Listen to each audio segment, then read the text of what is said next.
Cricket matches have been stopped for some unbelievable reasons. Rain and ferocious storms stopping play is normal in cricket. But imagine a match being stopped because the sun itself made it impossible to play. Another had to be abandoned because the pitch became too dangerous. Scary, unexplainable events canceled the match. Sometimes there's something on the field that makes it unplayable. And sometimes, angry crowds force matches to be delayed, like during this match. It was the final ODI of the 1999 series between West Indies and Australia. What should have been a thrilling finish to the series instead turned into one of cricket's ugliest scenes. Everything started after a controversial collision between West Indies batsman Sherwin Campbell and Australian bowler Brendan Julian. Campbell attempted a quick single, but Julian appeared to body check him in the middle of the pitch. While Campbell was left on the ground protesting the collision, Michael Bevan completed the run-out. The umpire gave him out. And Sherwin Campbell will have to go. The moment Campbell started walking back to the pavilion, the stands absolutely erupted. Crowd doesn't like it. Bottles started raining onto the field from the stands. One bottle even flew dangerously close to Australian captain Steve Waugh's head. The timing of the incident only made things worse because the match was still wide open. Campbell had already scored 52 runs, and West Indies were in a decent position during the chase. Bottles are on the ground here at Kensington Oval. Ugly scenes as the ICC match referee Raman Sabaro now walks off the ground, and there are bottles all over. The crowd is chanting, "We want Campbell." Play remained stopped for around 45 minutes while broken glass was cleared from the outfield.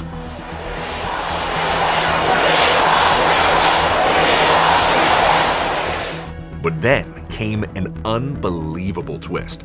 To calm things down, Australia suggested bringing Campbell back to continue batting, even though he had already been given out. Problems we've had, and the Australians have very graciously said that they would like Campbell to be brought back to continue. Under a revised target, West Indies now needed 58 runs from just 11 overs. Campbell walked back out to the crease, and play resumed once again. Another strange interruption happened when a player nearly confronted a fan in the stands. The player involved was none other than Pakistan captain Inzamam ul-Haq. During a match in Canada, an Indian fan sitting in the crowd kept mocking Inzamam by shouting "Inzi potato" through a megaphone, making fun of his bulky frame. At first, it seemed like typical crowd teasing, but the fan wouldn't let it go. He kept shouting the same thing over and over again. And after a point, Inzamam had clearly had enough. Things escalated so badly that Inzamam himself tried to confront the spectator. Jesus. Just wonder if they're getting a little too involved. It's one of the players involved there that looks like Inzamam ul-Haq has gone into the crowd. Now that's very, very unusual. I just wonder, he's taken the law in his own hands. But unbelievably, cricket has even been interrupted by a total solar eclipse. In 1980, India and England were playing a special test match organized to celebrate the 50th anniversary of the BCCI. The second day of the test coincided with a total solar eclipse, forcing officials to change the schedule completely. The planned rest day had to be moved forward because of the eclipse. Cricket has seen many unusual interruptions, but fans and streakers running onto the field remain some of the most common.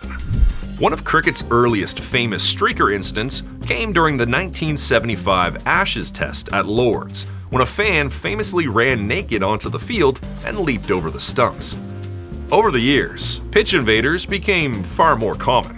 One player who clearly had little patience for them was Andrew Simmons. During a 2008 CB Series match, a streaker ran onto the field while Simmons was standing at the non-striker's end. Security was struggling to catch the intruder, so Simmons decided to step in himself. But that wasn't even the first time. In another match years earlier, Simmons again went after a pitch invader. He looked fully committed to bringing the guy down himself. The invader got so terrified that he simply turned around and ran away. And despite all these incidents, people still keep invading cricket grounds. One fan learned the hard way why that's a terrible idea during a T20 World Cup warm-up game in New York. Within seconds, 2 police officers slammed him to the ground. One pitch invader became so notorious that he breached security at 3 different stadiums during the 2021 England vs. India Test Series: Lord's, Headingley, and the Oval. He was eventually handed a lifetime ban from Headingley and later arrested after colliding with Johnny Bairstow at the Oval. Enough about pitch invaders and crowd disturbances, because cricket has even seen a match abandoned due to a dangerously unsafe pitch. January 29, 1998, West Indies vs. England. Sabina Park, Jamaica. One of the most dangerous pitches in cricket history. The match lasted just 62 bone-crushing deliveries.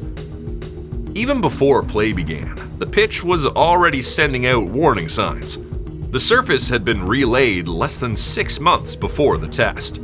Jamaican officials thought it would give West Indies a home advantage. What they got was a pitch that hadn't had time to settle. The soil was loose. The wicket wasn't rolled flat. It was never going to hold together. But this particular era should not be brought into play. It's pretty wide of off stump. This pitch might be unpredictable, but it should be better batting first. There were concerns about how it would play, but nobody imagined what was actually coming.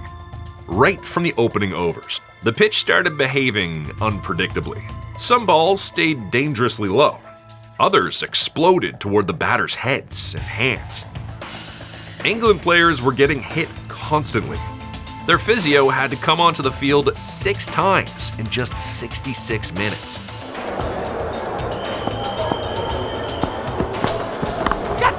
Played a game and more pain. Alex Stewart and Graham Thorpe, tough, experienced players, both took serious blows. And another ridiculous delivery. Really, With the pitch becoming almost impossible to bat on safely, the players called Captain Mike Atherton onto the field. Atherton spoke to the umpires and the match referee on behalf of his players. The ICC in London was called. Not long after, the match was called off. The first time in Test cricket history that a game had to be abandoned due to a dangerous pitch. For the first time in cricket history, a Test match had been abandoned on the first day because of a dangerous pitch. Now here's a delay that sounds completely absurd. During a match at McLean Park, New Zealand, play was stopped for 30 minutes because the setting sun was shining directly into the batsman's eyes, making it unsafe to continue. The reason was the ground's unusual east-west pitch alignment. Most cricket stadiums are built north to south, specifically to avoid this exact problem. But the next incident was even crazier. A player was actually called back onto the ground just to help resume the match. It happened during an ODI at the Melbourne Cricket Ground in 1999. During Australia's innings, the famous Bay 13 stand suddenly turned hostile as a section of the crowd started throwing bottles and even golf balls toward the England fielders. With player safety at risk, the match was stopped immediately. And then came the unbelievable part. Knowing Shane Warne was the hometown hero and widely known as the king of the MCG, England captain Alex Stewart personally called him out from the dressing room to calm the crowd down. Warne walked onto the field, grabbed a helmet from one of the batters, and headed straight toward the Bay 13 stand. And the moment the crowd saw him, the entire atmosphere changed. The boos turned into cheers. Warne simply told the fans to stop throwing things, and remarkably, they listened. The match was finally able to resume. Another shocking match abandonment happened during the 1996 World Cup semi-final between Sri Lanka and India at Eden Gardens. It was one of the biggest matches of the tournament, and the stadium was absolutely packed. More than 100,000 fans, most of them supporting India. The stadium was buzzing with energy. Early on, the atmosphere inside the stadium was fantastic. But the mood completely changed once India's chase started falling apart. And the moment the 8th wicket fell, frustration in the crowd exploded. Plastic bottles and drink containers began raining onto the field. Some fans even set fire to seats in the stands. The match referee stopped the game, and both teams were taken off for nearly 15 minutes in hopes that the crowd would calm down. But the situation only got worse. With the crowd refusing to settle, match referee Clive Lloyd had no choice but to abandon the match and award the victory to Sri Lanka. Really, this has been disgraceful behavior by the Calcutta crowd, one that wasn't expected. It's only a game. You must be able to accept defeat in your stride as a sportsman. But the next incident was so outrageous that an entire test match was actually awarded because of an umpiring controversy. And to this day, many cricket fans still can't believe it happened. At the center of it all was Australian umpire Daryl Hare, a man already known for several controversial moments in cricket history. It happened during a 2006 test between England and Pakistan. Pakistan were in complete control of the match and looked set for victory. But on day 4, everything changed after the 56th over. The umpires inspected the ball and accused Pakistan of ball tampering. After a routine inspection of the ball, decided its condition had been unfairly altered by the fielding side. And that's where the controversy exploded. There was no video evidence, no clear proof, just suspicion based on the condition of the ball itself. And despite having no clear evidence, the umpires awarded 5 penalty runs to England and asked the batters to choose a new ball. Pakistan players were, from their perspective, they'd been punished without any real evidence. For a while, the match continued normally, until the tea break. But after the 20-minute interval, the England batters returned to the field, and there was no sign of the Pakistani players. 10 minutes passed, then 20. Nobody inside the stadium understood what was happening. Eventually, Daryl Hare and Billy Doctrove walked over to Pakistan's dressing room to speak with Captain Inzamam ul Haq. But moments later, in a completely surreal scene, the umpires returned alone, removed the bails, and officially awarded the match to England. Players, commentators, and fans were left absolutely stunned. Pakistan had refused to return to the field in protest against the ball tampering accusation. England were awarded the victory, sealing the series 3-0. Cricket had never witnessed anything like it before, a forfeited test match. But what makes the story even more unbelievable is what happened afterward. Months later, after an investigation by the International Cricket Council, the ball tampering charges against Pakistan were dropped because there was no clear evidence. And now let's look at some game delays caused by animals. One match was stopped when a dog ran onto the field and interrupted play. But in Sri Lanka, snakes are the real problem. Snakes have entered the field many times and interrupted matches again and again. And if snakes are common in Sri Lanka, then seagulls are common in Australia. One of the most famous incidents happened during a 2015 Big Bash League match. A seagull was accidentally hit by a powerful shot. Everyone thought the bird was badly hurt, but amazingly, it recovered and flew away safely. The crowd cheered loudly for the seagull. Another game delay happened in Ireland when a swarm of bees entered the field. But the next interruption was far more serious than anything cricket had seen in years. May 8th, 2025. Punjab Kings versus Delhi Capitals. Dharamshala. 10 overs in. The floodlights went out. At first, people thought it was a technical failure. Then, the information started coming through. The blackout was reportedly linked to Operation Sindoor, India's military response after the Pahalgam terror attack and rising cross-border tensions with Pakistan.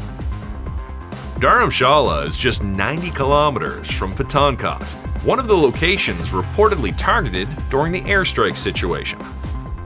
Authorities immediately ordered a full evacuation after air raid alerts were issued in Jammu and Pankot. More than 20,000 spectators, along with players, staff, and broadcasters, were evacuated from the stadium within minutes. One of the Punjab Kings cheerleaders even recorded the terrifying scenes after the blackout. It was very scary. Everyone was just screaming that there are bombs coming, and it's still very, very scary. And we want to really go out of Dharamshala, and I hope that IPO people is going to look after us. So this is very, very scary. With Dharamshala declared a no-fly zone, just like several other North Indian cities at the time, the BCCI focused entirely on getting everyone out safely. Late-night buses were arranged to take players and staff to the nearest railway station, and from there, a special train transported them to New Delhi. But more often than not, it's the extreme weather that stops the game. Heavy rain and thunderstorms have abandoned countless games.